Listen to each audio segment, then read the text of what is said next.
Bienvenidos. En este video presentaré un estudio referente a los campos de Linear-Wicker. Este corresponde a la continuación del estudio asociado a los potenciales asociados a una partícula cargada de movimiento arbitrario, denominado potenciales de Linear-Wicker. Ya hemos visto que a partir de estos potenciales retardados podemos obtener los campos correspondientes a una distribución de carga y de corriente. Para este caso particular, pues claramente es asociado a una partícula o una carga puntual. Entonces, para proceder, lo hacemos de la manera usual, es decir, estas expresiones ya son conocidas que nos proporcionan la forma de calcular los campos a partir de dichos potenciales. Calcularlo en principio es normal, es decir, hay que calcular derivadas espaciales y derivadas temporales, pero hay que hacerlo con algo de precaución, porque resulta que cuando nosotros nos referimos a la posición de la partícula como R', ¿sí? Aquí debo hacer una precisión. La posición retardada de la partícula, denotada como R0, aquí la estamos reescribiendo como R'. Pero vemos que está evaluado en el tiempo retardado y ese tiempo retardado depende implícitamente de la posición o el punto de observación, que es el denominado punto campo, al igual que el instante en el cual se determina o se capta la señal, el campo. De tal manera que hay que ser cuidadosos a la hora de calcular. Entonces, con eso en mente, podemos calcular este gradiente, ¿sí? Normal. Calculamos este gradiente utilizando regla de la cadena. Y pues para calcularlo necesitamos básicamente calcular estos dos términos. Para el primero, tengamos en cuenta que el módulo de R menos R' no es otra cosa que la distancia que viaja la luz desde el instante en que se emite t retardado hasta el instante en que se capta, que es el instante t. Exactamente igual a esta relación que está acá. Y aquí tenemos pues que el gradiente de este es igual a esta cantidad, que por lo pronto vamos a dejarla indicada.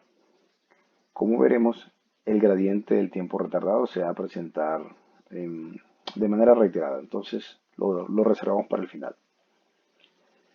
Entonces, perfecto, entonces vamos ahora a calcular este gradiente de beta.r mayúscula, que es la denotación para R menos R'.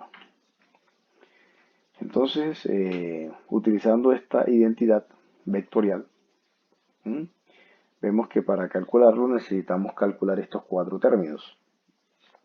Los calculamos uno a uno, ¿sí? Este R, como lo dije, es R menos R'. Lo calculamos uno a uno. Hasta aquí todo es normal en coordenadas cartesianas. Y solo cuando vayamos a calcular la derivada parcial respecto a x de este R' es donde vamos a echar manos del hecho de que este tiempo retardado depende implícitamente de las coordenadas espaciales y del instante en el que se mide, ¿no? Entonces aquí utilizamos la regla de la cadena para cada una de estas derivadas indicadas acá. Y aquí pues naturalmente surge la velocidad de la partícula, ¿sí? La velocidad de la partícula, pero medida o calculada en el tiempo retardado. De modo que este es lo que, lo que, lo que define la velocidad retardada de la partícula. ¿Ok? Bueno, perfecto. Entonces, vamos a calcular ahora este término que está acá. Es decir, necesitamos calcular beta.nabla R, este que está acá. ¿Sí? Lo podemos escribir de esta forma y ya tenemos entonces nuestro primer término. Para el segundo término hacemos algo bastante similar. Es decir, expresamos en coordenadas cartesianas y cuando vayamos a derivar espacialmente, en este caso, utilizamos la regla de la cadena. ¿Correcto? El procedimiento es bastante similar al anterior. Y en este cálculo, de manera similar, surge la aceleración de la partícula, pero evaluada en el tiempo retardado, o sea, la aceleración retardada. Entonces, ya tenemos acá el otro término y procedemos ahora a calcular el tercer término. Otra vez sin coordenadas cartesianas, desplegamos y cuando vayamos a calcular las derivadas parciales respecto a las coordenadas espaciales del punto campo, utilizamos aquí la regla de la cadena. ¿Sí? Como se dan cuenta, el procedimiento es muy similar a los realizados en los pasos previos. Y entonces ya tenemos este término y para el cuarto término se hace algo totalmente similar. Se puede verificar paso a paso, ahí está indicado. Entonces, una vez calculados esos cuatro términos, pues vamos a sustituirlo en la expresión número 8, que es nuestro propósito fundamental. Y encontramos entonces la expresión para el gradiente de beta.r. ¿Sí?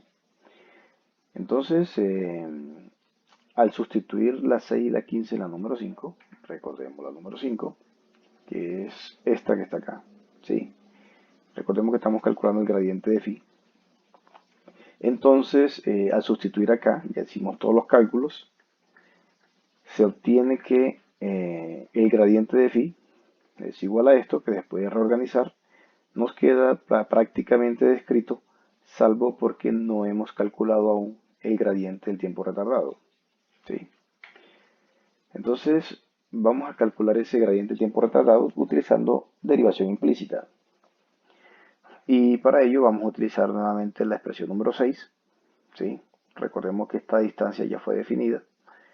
Entonces, al calcular este gradiente nos queda de esta forma. Pero aquí vamos a utilizar vamos a expresarlo de la siguiente forma. Esta distancia r como r al cuadrado a la 1 medio, ¿sí? Y procedemos entonces a calcular el gradiente. Aquí surge un r al cuadrado que no es otra cosa que r.r.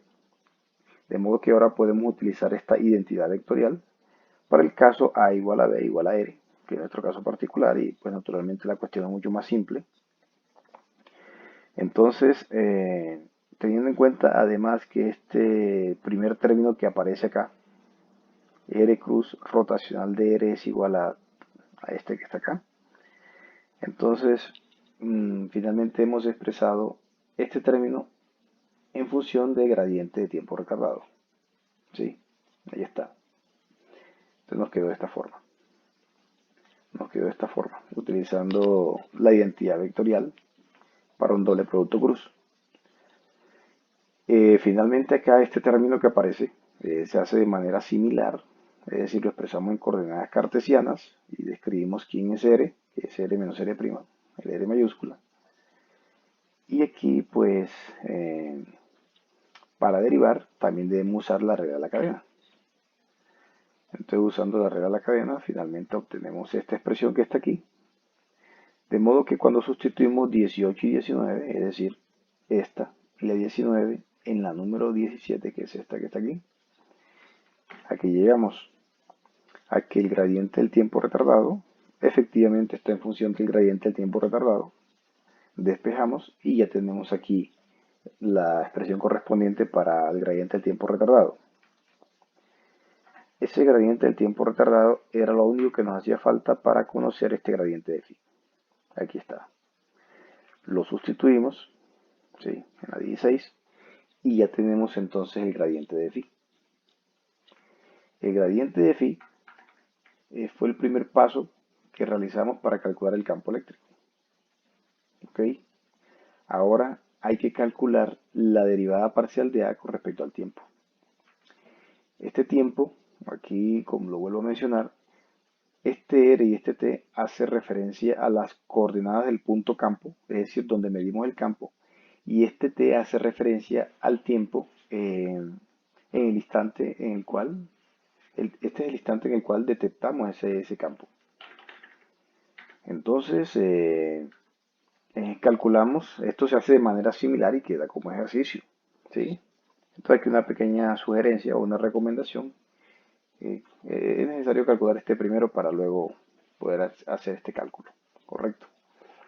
Entonces queda como ejercicio. Ya teniendo en cuenta esos dos resultados, pues simplemente vamos a sustituir en la número 3 y ya podemos entonces calcular el campo eléctrico. Aquí realizamos algo de álgebra para reorganizar los términos e introducimos un vector u, ¿sí? Que es como una especie de velocidad relativa del rayo respecto a la velocidad de la partícula. Y entonces cuando introducimos esto, pues naturalmente estas cantidades que están acá pueden expresarse en términos de ese vector u y puede reorganizarse de la siguiente forma. Es decir, aquí surge, apoyados en esta identidad vectorial backup, podemos expresarlo en términos de este doble producto cruz. Y si retornamos a nuestras variables R y R', ¿sí? Punto fuente y punto campo, entonces el campo eléctrico queda expresado de esta forma. ¿Mm? Es interesante ver cómo el hecho de que la partícula se esté moviendo y que la partícula esté acelerada, el campo difiera bastante de lo que conocemos o de lo que conocíamos referente a, no, perdón, de lo que conocemos de la ley de Coulomb, ¿ok? De lo que conocemos de la ley de Coulomb. Eh, Notemos que aquí este campo que aparece acá, este campo depende pues de la posición de la partícula, ¿sí? Y de su velocidad. No depende de la aceleración, como si depende este que aparece acá. Entonces por eso a este se le denomina campo de velocidades, a esta componente que está aquí de manera separada. Esta contribución se le denomina campo de velocidades de la partícula, mientras que a este se le denomina campo de aceleración. Es interesante ver que cuando B tiende a cero, ¿sí? Este campo de velocidades, pues, claro, reproducimos el campo coulombiano, como debe ser. ¿Mm? Y otra cosa que debemos apreciar acá es que el numerador es del orden de R y el denominador es del orden de R al cubo. Por lo tanto, este campo decae como 1 sobre R al cuadrado, a diferencia de este, donde el numerador es del orden de R cuadrado, el denominador es del orden de R al cubo, de modo que este campo decrece como 1 sobre R. De acuerdo al estudio que nosotros ya hemos realizado de la radiación, ya se ha definido como tal, es claro que los campos que contribuyen a la radiación deben de crecer a lo sumo con 1 sobre R. ¿Sí? Este no corresponde a un campo de radiación y este va a ser el componente esencial o crucial que vamos a utilizar cuando analicemos radiación de partículas aceleradas. Muy bien, para calcular el campo magnético, pues se calcula a partir del rotacional de A, ¿sí? El potencial vectorial. Y recordemos que este A por la ecuación 2 lo podemos expresar en términos del potencial escalar, ¿sí? El potencial eléctrico. De modo que si desarrollamos este rotacional acá, a partir de esta expresión, y teniendo en cuenta que el rotacional de D' es igual a esto. No lo demostramos, pero claramente se puede ver la correspondencia con una ecuación que sí demostramos que fue la ecuación número 12. Entonces si aquí sustituimos R' por B, aquí la velocidad se sustituye por la aceleración. Entonces no es necesario hacerlo. Y por otra parte el gradiente de phi también fue calculado. Entonces básicamente tenemos todo, se sustituye y después de reorganizarse puede comprobar que ese campo magnético se puede expresar en términos del campo eléctrico tal cual como lo muestra la expresión número 27, lo cual queda como ejercicio. Muy bien, entonces, ¿qué hemos obtenido?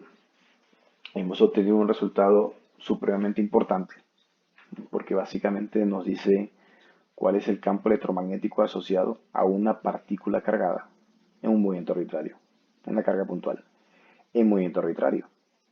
Entonces, identificamos componentes de velocidades y componentes de aceleración, campo de velocidad y campo de aceleración, y aquí unas relaciones que se cumplen de manera general. Es decir, que estos dos campos son perpendiculares, el campo eléctrico y el campo magnético, que el campo magnético total es perpendicular al vector unitario R retardado. Recordemos que este vector unitario es el que apunta desde la posición retardada hacia el punto de observación de la partícula. Es decir, el que teníamos aquí en la primera imagen. Entonces el vector R unitario mayúscula sería este, el que apunta desde la posición de la partícula hasta el punto de observación. ¿Ok? Y se presenta que esta relación, que la magnitud de C, la magnitud de B por C siempre va a ser menor o igual que la magnitud de E para los campos totales. Como lo mencioné, a nosotros nos interesan mucho los campos de aceleración, entonces nos concentramos en esta parte. Y el campo magnético de aceleración pues se obtiene a partir del campo eléctrico de aceleración. Este campo sí forma una triada ortogonal, es decir, tanto el campo eléctrico como el campo magnético son perpendiculares a este vector, aquí me disculpan, es R unitario, como este, retardado. Y entonces ya esta relación que aparece acá, podemos obtener el campo eléctrico a partir del campo magnético y viceversa, tal cual como lo manifiesta esta expresión que está acá. Muy bien, entonces con este terminamos el estudio referente a los campos asociados a una partícula cargada en movimiento arbitrario. En los siguientes videos vamos a utilizar esta expresión para calcular, entre otras cosas, el campo electromagnético asociado a una partícula cargada en movimiento uniforme, es decir, con velocidad constante, y algunos casos particulares de cargas puntuales aceleradas como lo son la aceleración lineal y la aceleración en un movimiento circular uniforme.